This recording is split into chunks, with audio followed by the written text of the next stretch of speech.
But when I was in New York, when we heard Miami, we wouldn't think of it as a place that we're gonna go live and raise our kids in. It sounded more like a place you go to party and have a good time. So Miami was not on the list. So when Corona happened and we started searching, first we chose the Hamptons. That didn't work out, there was no one else there except for us.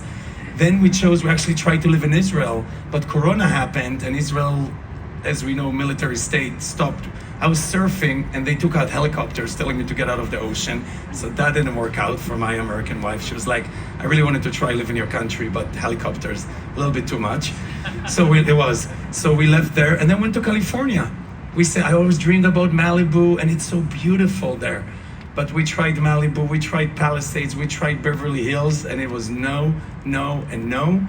And I kept saying to Rebecca, who, for those who know more about me, is not just my partner, but also my leader and my muse and my visionary, and everything I stand for is her.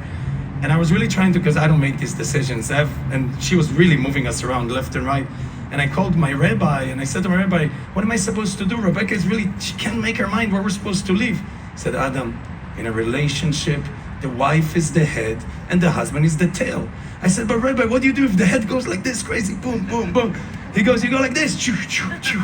So I was going like that, but I convinced her to give a shot to Miami. And we got here, and you know, before Miami, a lot of people said, what does Miami stand for?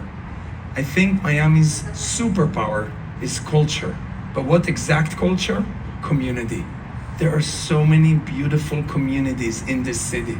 And my favorite thing about all the communities, I don't care where you're from in Miami, you are so welcome and open to everybody else.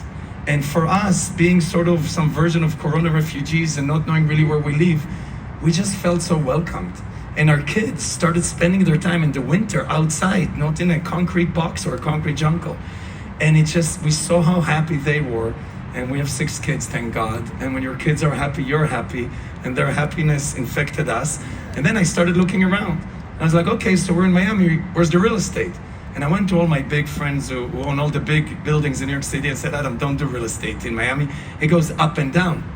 And by the time I spoke to 10 different huge real estate guys, and all of them agreed that I should not do real estate in Miami, I've never heard them agree about anything. I was like, okay, there's something good going on here. We should look at some real estate in Miami. And we just started, I literally think we were the only ones buying. We picked up over $1.2 billion portfolio in Miami over the course of 12 months in Corona. Everything was open here, it was closed everywhere else.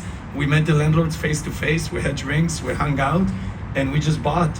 And then we found ourselves with this big portfolio of multifamily, not even intending to start a business.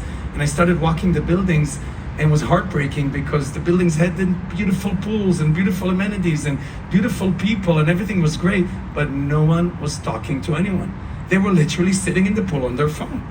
And against my will, because I wasn't sure I was gonna go into business again, but because of sort of the entrepreneur in me couldn't help it, I just said, I think we could do something.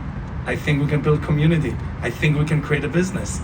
And we launched Flow, and then we took buildings that were soulless, injected soul into them, and you get what you see today, and we're just getting started.